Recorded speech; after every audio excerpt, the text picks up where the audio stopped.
पाक भारत टाकरे के तमाम टिकट्स आते ही फरोख्त हो गए।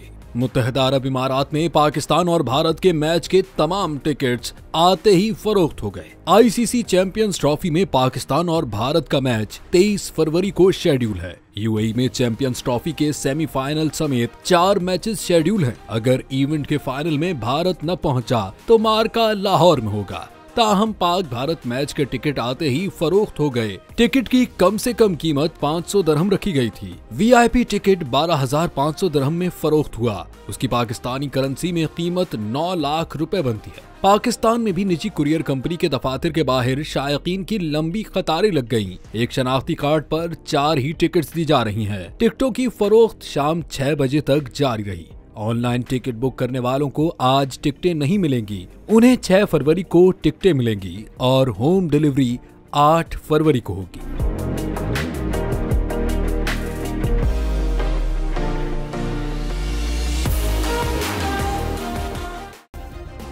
सब्सक्राइब करें और बेल दबाएं ताकि कोई खबर रह न जाए।